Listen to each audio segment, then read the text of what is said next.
Buongiorno e benvenuti di nuovo ancora qui sul mio canale a Paris in Cucina.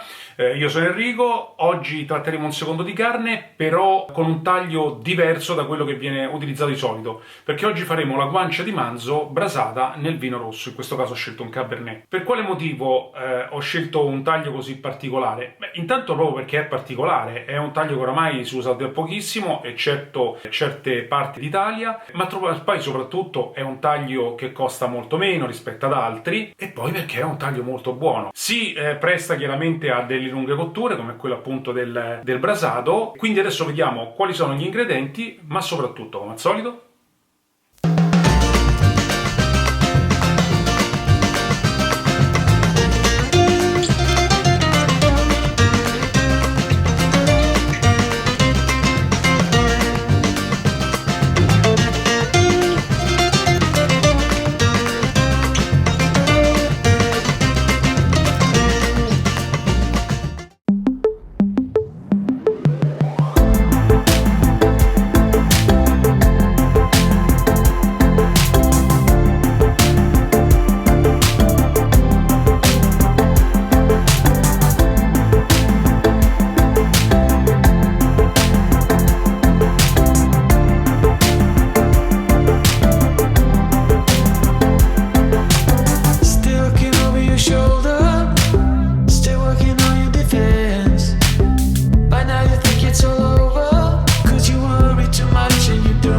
you fight against. And if you want my opinion, I let it take me away. Only relief is the four on the floor and the crowd that goes, oh, turn it up, turn it up, turn it up, turn it up, oh, turn it up, turn it up, turn it up.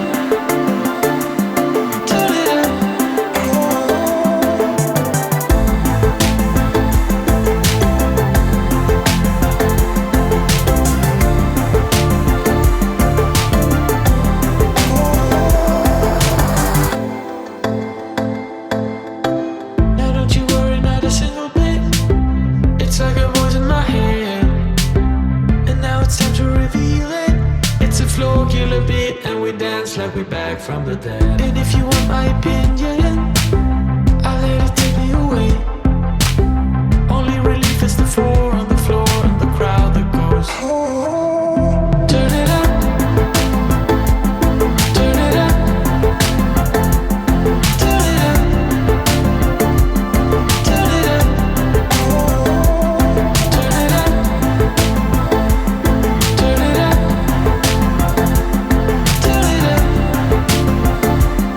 Turn it up.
è molto complicato, c'è solo da fare la cottura un pochino più lunga, però questo può essere un vantaggio quando noi dobbiamo fare una cena o un pranzo, ce lo possiamo preparare molto prima, in modo tale poi dopo, quando si è leggermente raffreddato, basta intiepidirlo, affettarlo bene, scalopparlo come si dice nel gergo ristorativo, e poi servirlo con la sua salsa. Sono due cose importanti da fare. Lo ribadisco qui dalla fine: intanto caramellizzare la carne esterna con l'olio, come abbiamo visto all'inizio, in modo tale che la carne si chiude, quella è la reazione di Maillard, e i succhi rimangono tutti quanti dentro. La seconda, che quando la dobbiamo girare utilizziamo sempre degli annesi con la punta arrotondata, mai infilzarlo con il forchettone o con le forchette eccetera, perché altrimenti si buca la carne, i succhi escono e poi non ha lo stesso risultato, rimane più asciutta e non è gradevole. Come avete visto invece è venuta morbidissima, l'avete visto anche quando l'ho affettata, ed è venuto un gran bel risultato.